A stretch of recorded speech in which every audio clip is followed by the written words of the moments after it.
तमित् सखित्वयीमहे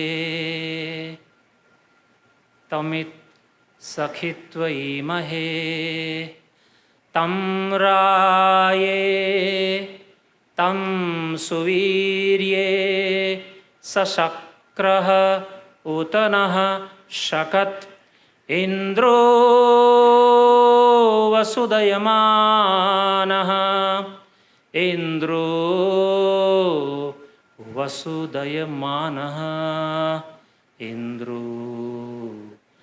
वसुदयमान। सम्मान के योग्य सन्यासी महानुभाव, विद्वद्गण और इस समाज के और आर्थिक सेवा के मान्य अधिकारी महानुभाव और विभिन्न स्टेट से पधारे हुए आर्य सज्जनों, मातृशक्ति। मेरा विषय है आध्यात्मिकता की आवश्यकता या महत्व आर्यों के लिए। बहुत अच्छा विषय है। आध्यात्मिकता इंग्लिश शब्द है स्पिरिचुअलिटी। इसका सीधा सा अर्थ जो प्रयोग किया जाता है आध्यात्मिकता है। आध्यात्मिकता को भी लोग प्राय समझते नहीं है कि आध्यात्मिकता है क्या। आध्यात्मिकता एक संस्कृत शब्द है। उसका अर्थ होता है आत्मा, परमात्मा, मन, बुद्धि, संस्कार, मोक्ष, वैराग्य आदि जो सूक्ष्म विषय है, जो प्राय पकड़ में नहीं आते हैं, जिनके विषय में पढ़ाया नहीं जा रहा है, सुनाया नहीं जा रहा है, रुचि नहीं होती है, वो विद्या। दर्शनों के अंदर इस आध्यात्मिकता को पराविद्या नाम से कहा गया है। दो प्रकार की विद्याएं हैं हमारी वैदिक संस्कृति में, वैदिक शिक्षा के अंदर। एक अपराविद्या, एक पराविद्या। अपराविद्या में भूत भौतिक विद्या है। आज जो स्कूल्स में, कॉलेजेस में, यूनिवर्सिटी में जो पढ़ाया जा रहा है, ये प्रायः अपराविद्या है, पराविद्या नहीं है। अर्थात इस वर्तमान के विश्व के अंदर जो स्कूल्स हैं, कॉलेजेस हैं, यूनिवर्सिटीज़ हैं, उनके अंदर आत्मा, परमात्मा, मोक्ष, समाधि, वैराग्य, मन, इंद्रियां, संस्कार, सुख, दुख, उनके कारण, इनके विषय में प्राय नहीं पढ़ाया जाता है ही नहीं विषय। आध्यात्मिक दृष्टिकोण से सूक्ष्मता से लेना, यूं कोई व्यक्ति आकर के कोई पुस्तक को पढ़ ले या पढ़ा दे, अलग बात है। प्रायः ये पराविद्या पढ़ाई नहीं जाती है।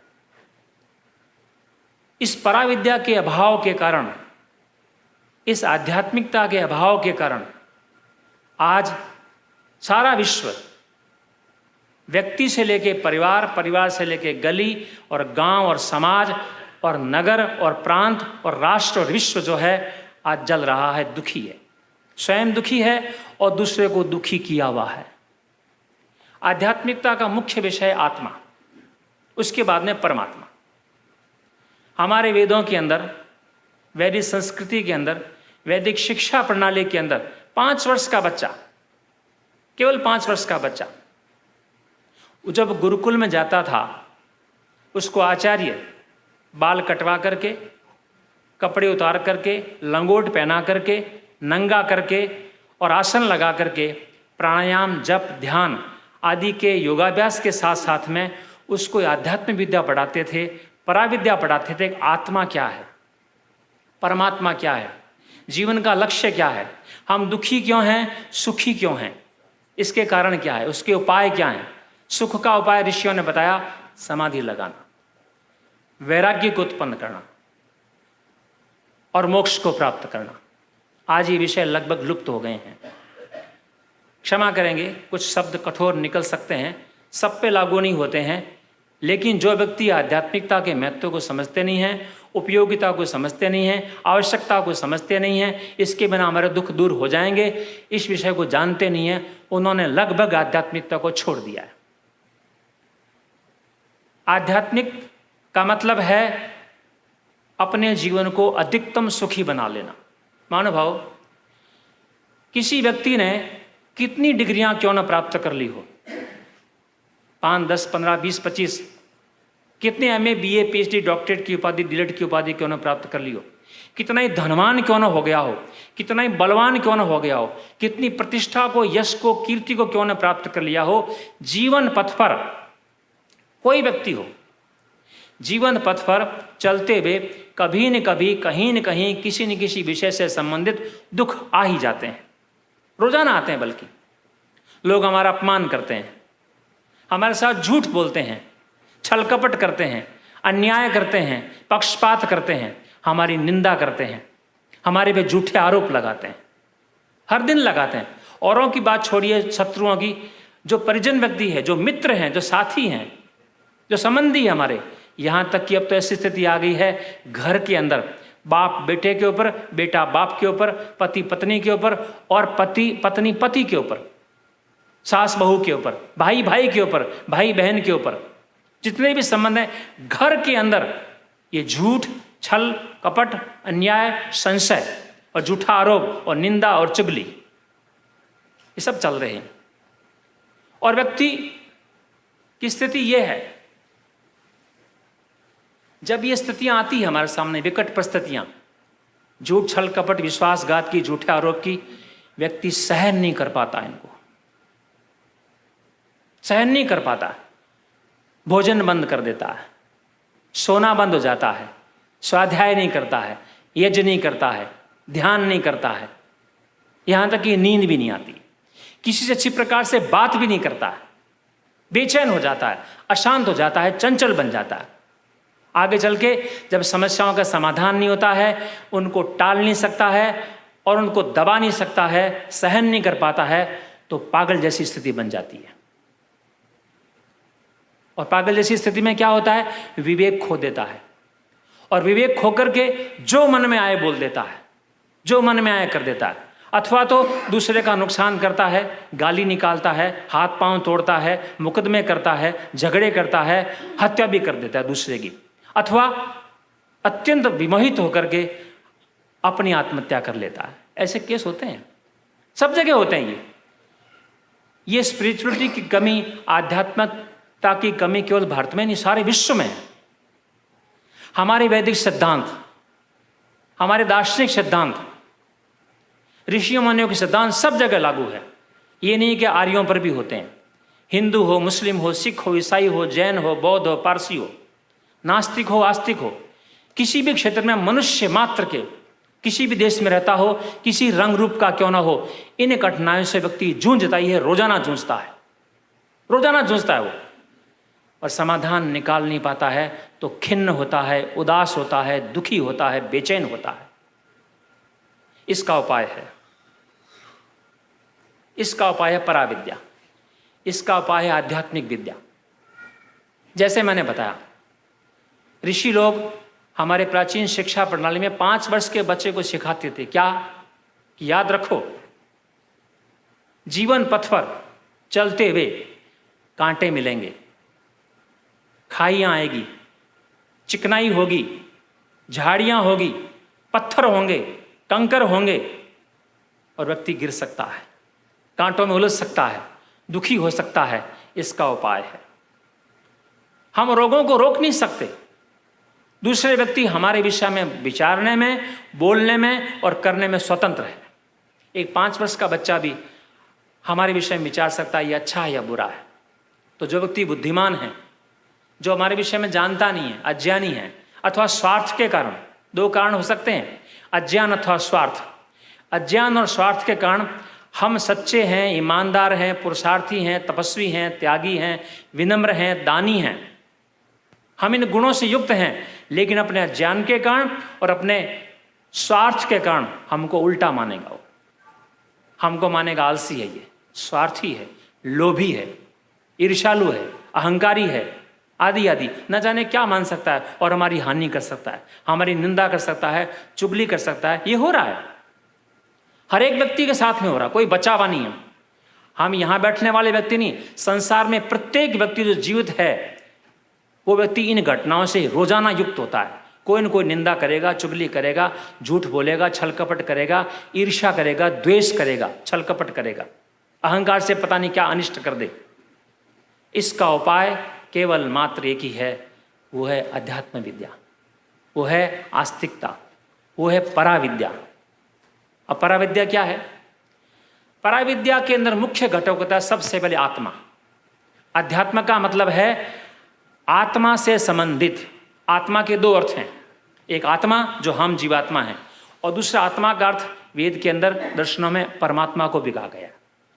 जो विषय, जो गुण, जो कार्य आत्मा से संबंधित है, परमात्मा से संबंधित है, उसका नाम है आध्यात्मिकता। पहली बात, हम अपने आत्मिक स्वरूप को ना जानने के कारण हम दुखी हो जाते हैं। आत्मिक शक्ति नहीं है, परमपिता परमात्मा आत्मा की बल को देने वाला।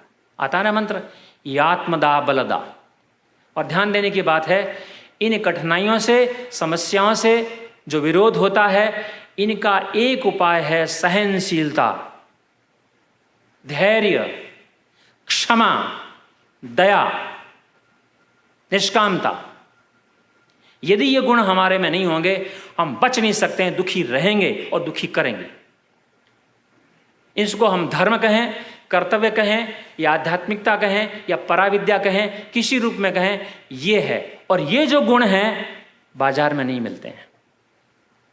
कैप्सूल नहीं है, टैबलेट नहीं है, सिरप नहीं है, इसका इंजेक्शन नहीं। कोई व्यक्ति कामी है, क्रोधी है, लोभी है, ईर्ष्यालु है, अहंकारी है, सहनशील नहीं है, आलसी है, प्रमादी है, आदि आदि इन गुणों से रहित है, तो इसका कोई इंजेक्शन नहीं। इसका इंजेक्शन केवल मात्र ईश्वर के पास में है। जो व्यक्ति नियमित स्वाध्याय करेगा, आत्मचिंतन करेगा, सत्संग करेगा, विचार करेगा, आत्मनिरीक्षण करेगा, निरिध्यासन करेगा और ईश्वर की उपासना करेगा।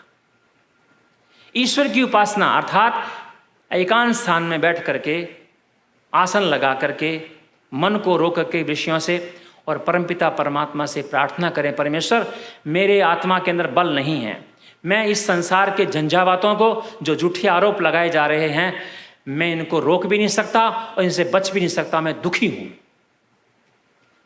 निश्चित जानिए महानुभाव, ये सहन शक्ति और धैर्य और दया और क्षमा ये परमपिता परमात्मा से मिलते हैं।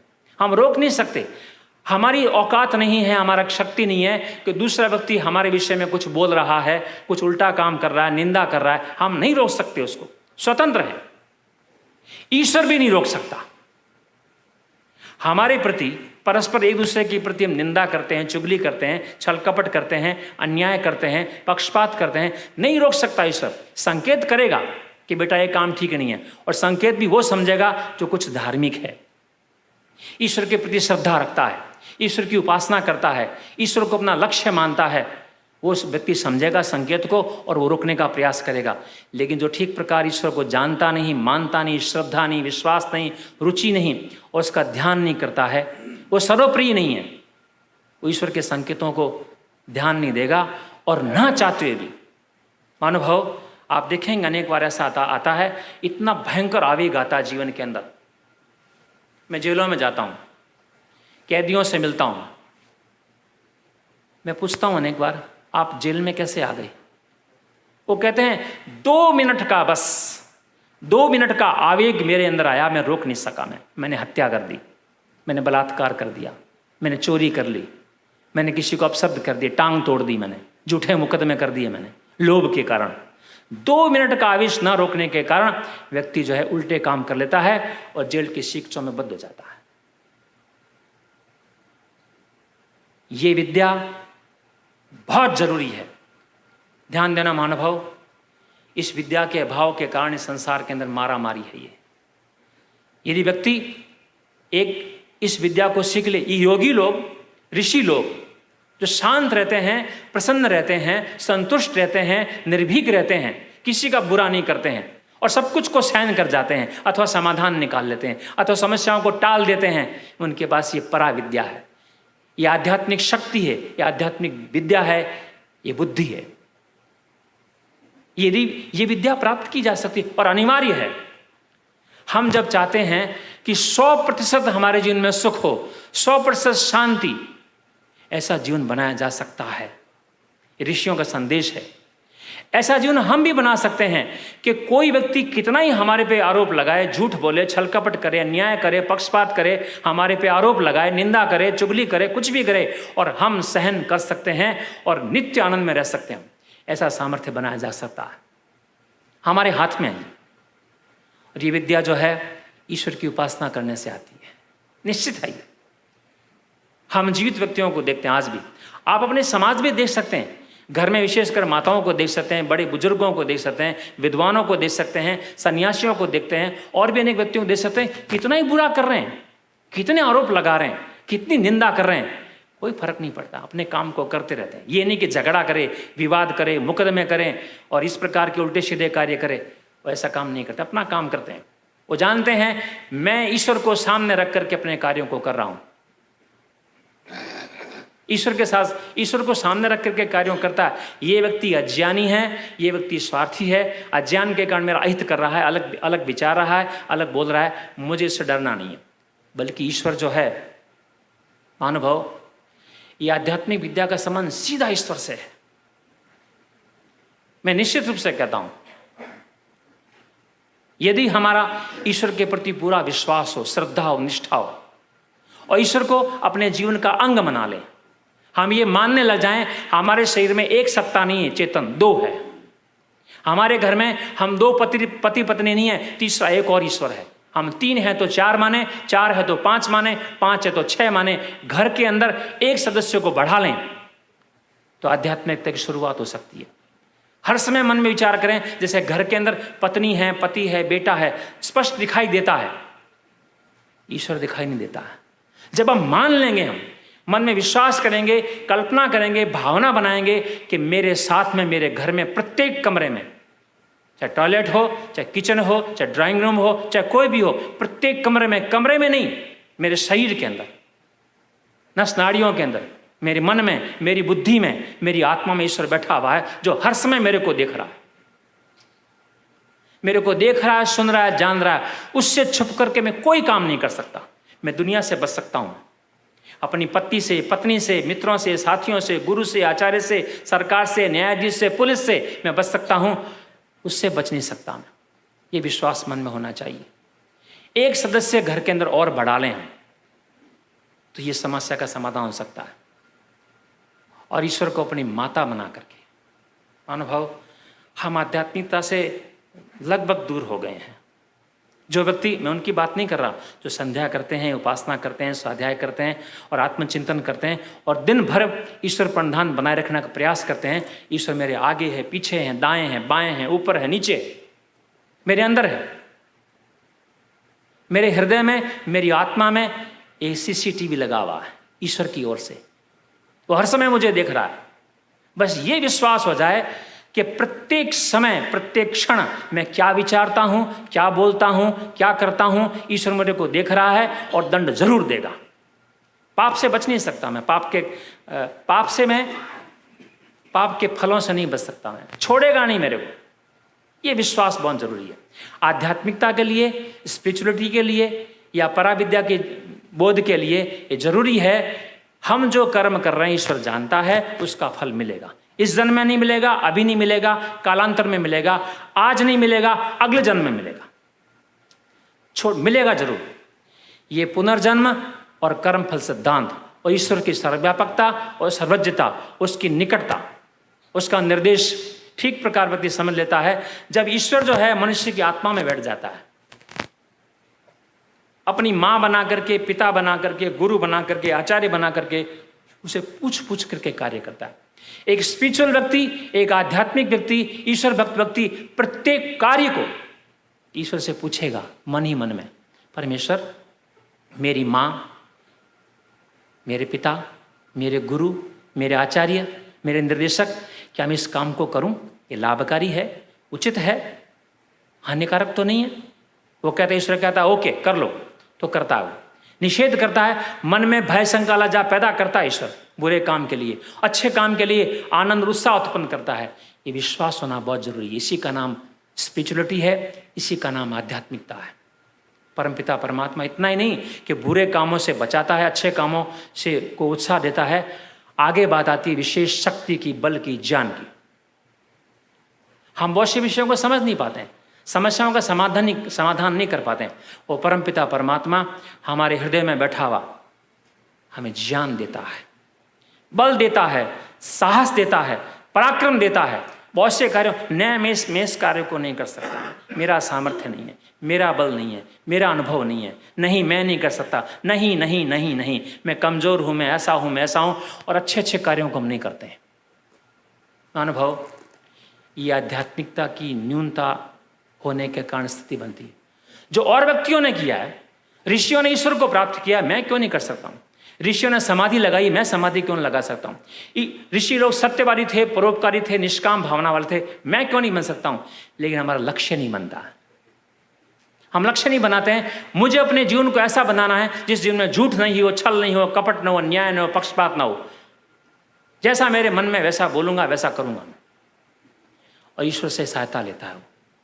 जब भी समस्याएं आती है, कठिनाइयां आती है, ईश्वर के पास में जाता है। जैसे भिखारी व्यक्ति होता है, छोटा बच्चा होता है, अपने गुरु के पास जाता है, माँ के पास जाता है कि माँ मेरे प्रश्न को मेरे को नहीं आ रहा। ऐसे ही आध्यात्मिक व्यक्ति जो है समस्याओं के सामने आने पर रोता नहीं है, दुखी नहीं होता है, चिल्लाता नहीं है, पागल नहीं बनता है। एकांत स्थान में बैठ करके ईश्वर से पूछता है, मेरे गुरु, मेरे आचार्य, मेरी माँ, मेरे पिता, मेरे पथ प्रदर्शक, मुझे इस समय निर्देश कीजिएगा, बुद्धि दो, शक्ति दो, साहस दो, बल दो। पढ़ते हैं हम, तेजोसी